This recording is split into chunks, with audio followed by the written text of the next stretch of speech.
The best 9 books I read in May. Hi guys, my name is Sharon and today I'm doing my May reading wrap up. I can't believe it's June already. Timestamps below if you just want to skip to the books. We have had all the seasons this May. It was so cold and rainy for like the first few weeks, and then we had a heat wave in the 30s, and this week it's finally a bit cooler, but it is raining today, so I don't know if my mic's going to pick up on the rain. May to August are my favourite months of the year because I do like the warmer weather. I feel like pretty much from autumn to spring I'm kind of a hermit. I don't really like to go out. I feel like I've had a pretty good May, quite fun in terms of my personal / social life, which I normally don't have much of usually. Me and my partner celebrated our 10-year anniversary the other day. Not marriage, but just relationship anniversary. I also went to the gluten-free and dairy-free festival that was in London. I went to see Akon and Neo in concert at the O2 with my friend because I am a millennial. I went for dinner with my friends from school and I haven't seen them since like December. So yeah, I've had a quite nice May. I also started the off-campus series on Prime, but I haven't got very far yet. And then in terms of the actual books, I read 14 books this month, which I feel like is pretty good for me because I felt like half the month I was just listening to Akon and Neo in prep for the concert. I read 7 thrillers, 2 memoirs, which I don't often read that many memoirs, 3 fiction, I'm just grouping literary and women's fiction together, 1 romance and 1 classic. So I'm only going to be talking about my favourite reads this month.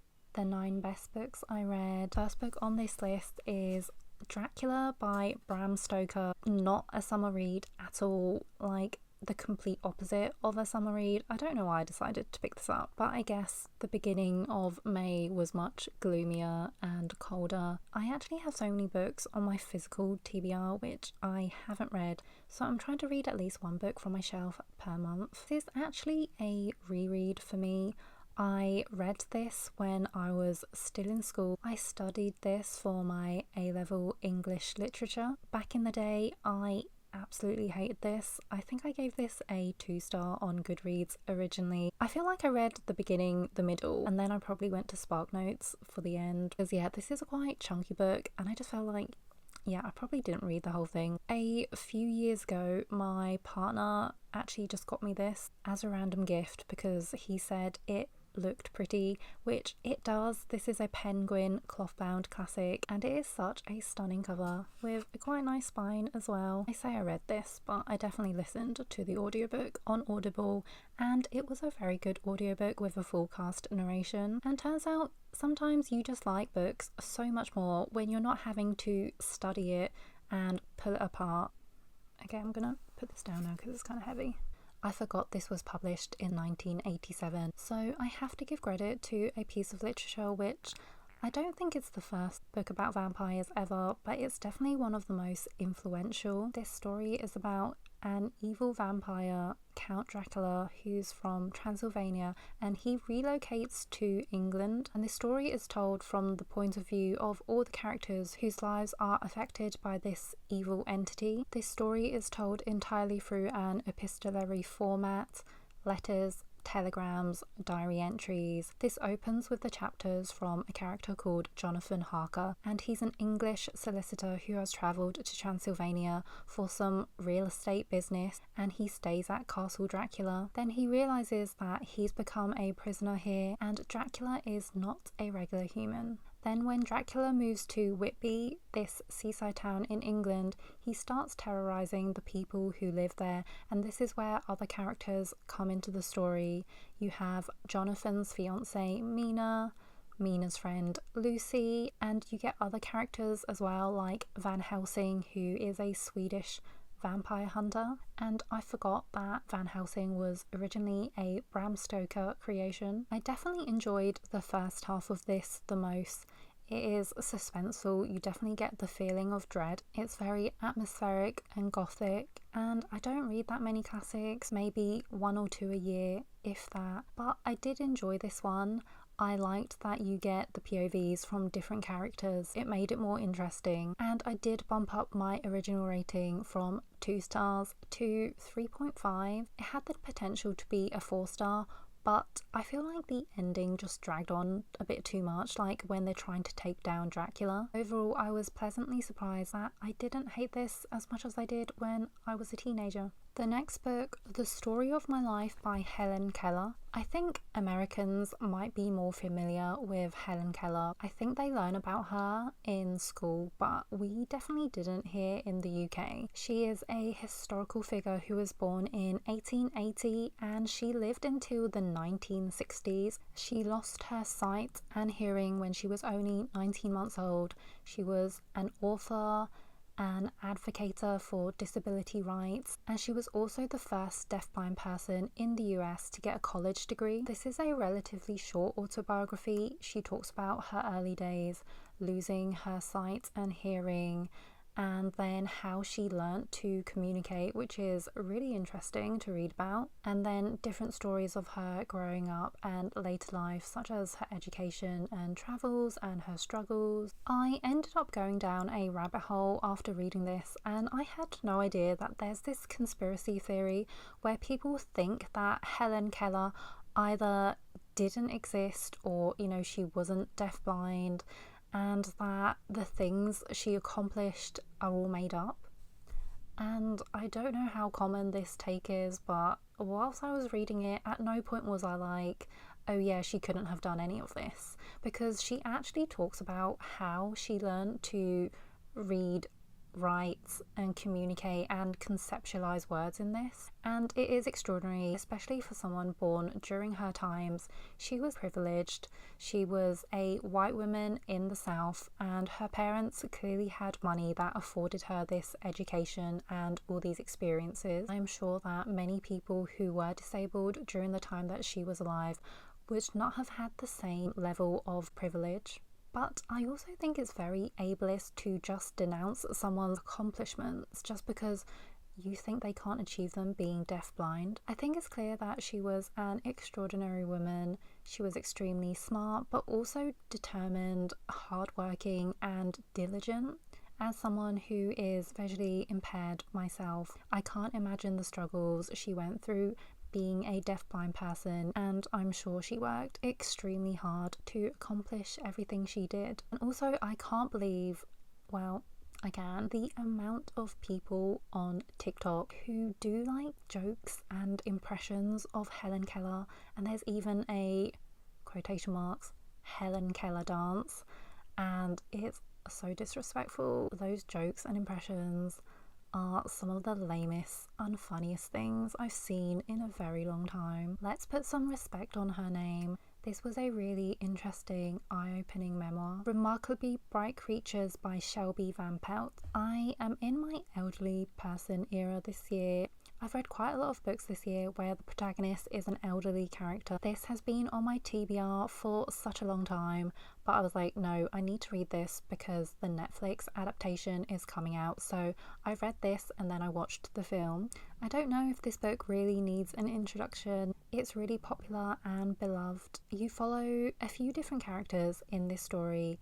There's Marcellus, who is an octopus held captive at an aquarium, and he's incredibly smart and perceptive and insightful. Then you also have Tova, who is the elderly woman who works here at the aquarium. She's a cleaner and she's preparing to sell her house to move into a retirement home. She's also going through some things. She's struggling with grief. Then you have Cameron, a guy who I think he might be 30. He's an unemployed drifter and he's just aimlessly going through life. All these characters connect at some point. This is a heartwarming, character-driven story. It's uplifting but also emotional and humorous at times. The characters are endearing, and I think it's also a quite nice, cozy read for the summer. I also really liked the Netflix film. I really liked Sally Fields as Tova. I did enjoy the book just a little bit more, but I did think it was a good adaptation that captured the emotions. The next book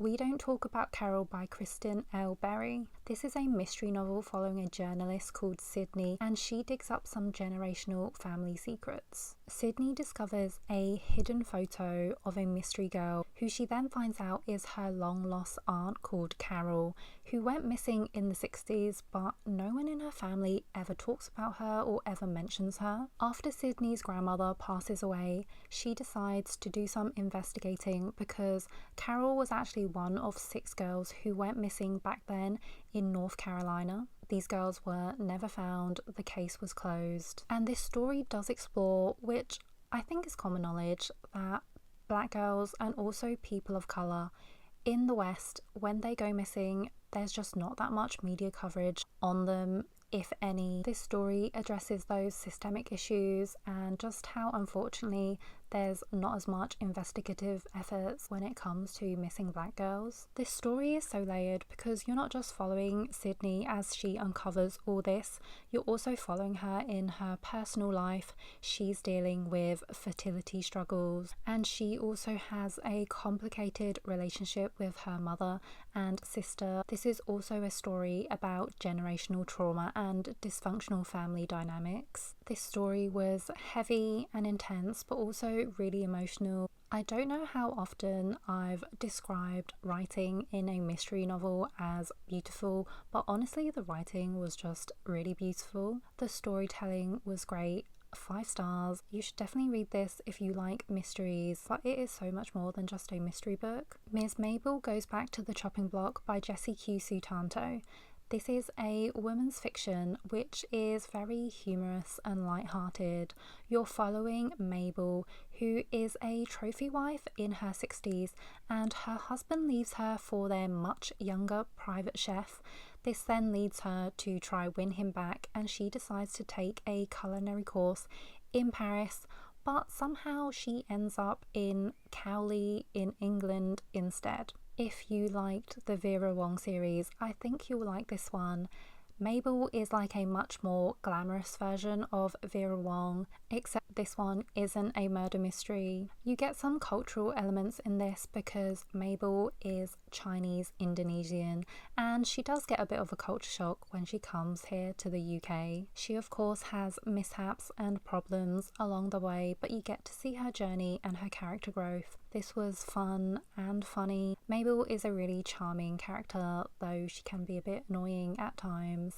But overall, this was a really delightful, light-hearted, easy read. This would be a great beach read for the summer. Saving Missy by Beth Morrey. This is my 3rd elderly person book of the month. I told you I was in my elderly person era. This story is centered around Missy, who is 79 years old. She lives on her own in a big, empty London house. She's very lonely, and she also misses her husband and her family. She's estranged from her daughter, and her son and grandson live all the way across the world in Australia. Then she ends up befriending 2 strangers and a dog in her local park, and this is when her life turns around. This is another one of those stories which is really emotional and moving, but uplifting at the same time. It explores loneliness, aging and grief, as well as self-discovery. I did really like this one. I probably need to do a recommendation video soon on elderly protagonists. The Good Sister by Sally Hepworth. Besides reading as many books as I can on elderly people, I'm also on a journey to read as many books as I can about twin sisters, specifically thrillers. I love a story about sisters and twins. I also love Sally Hepworth, and I'm slowly making my way through the backlist. Sally Hepworth's books are definitely not your traditional type of thriller. They are more character-driven suspense stories / family dramas. Here you have 2 twin sisters, Fern and Rose.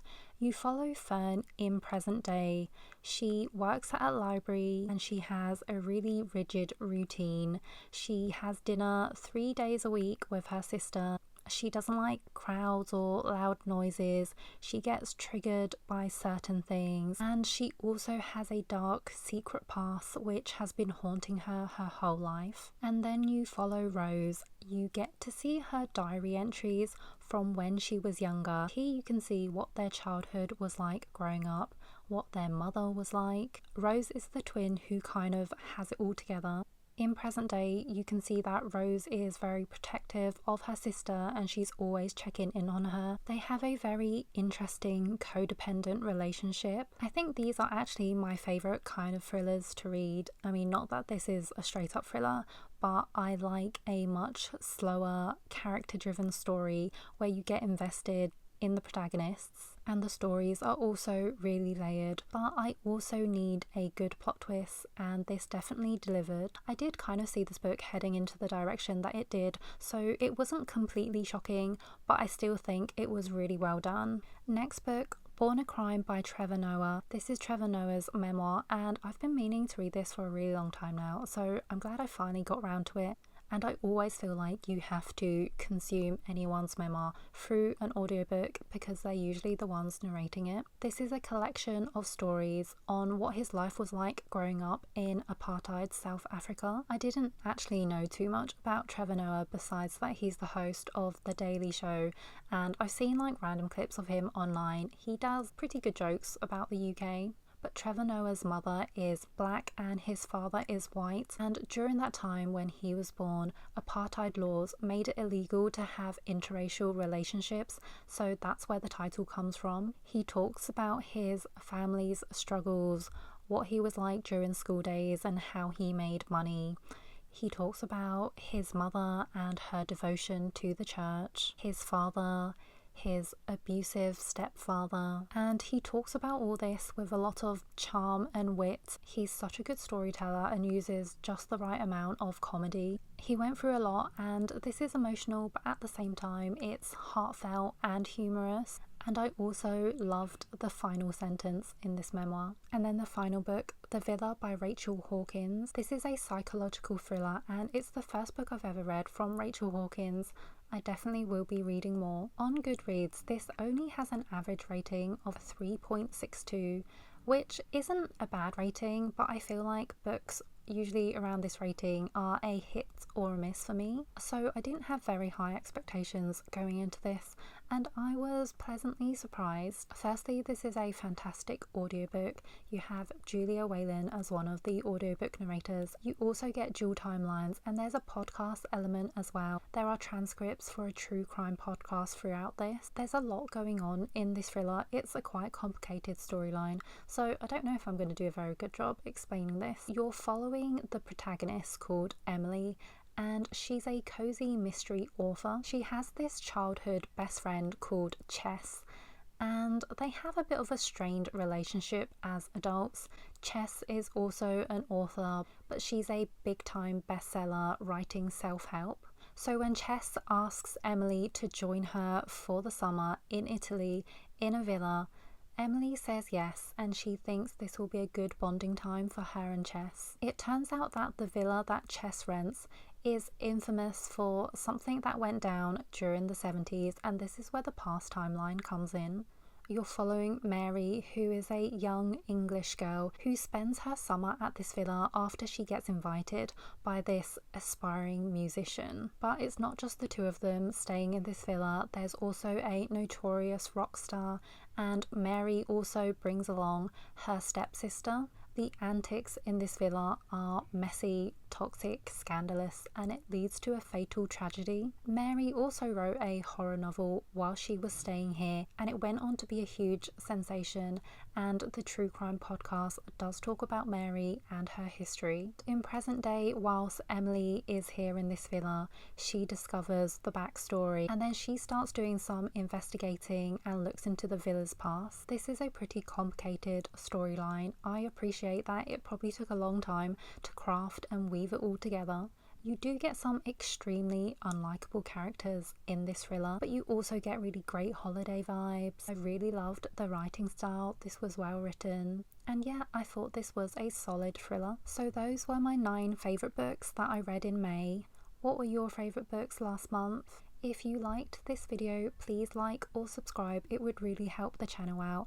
I mostly do book recommendation videos, mainly thrillers, but I also read a lot of other genres as well. Thank you for watching, and I'll see you in my next video.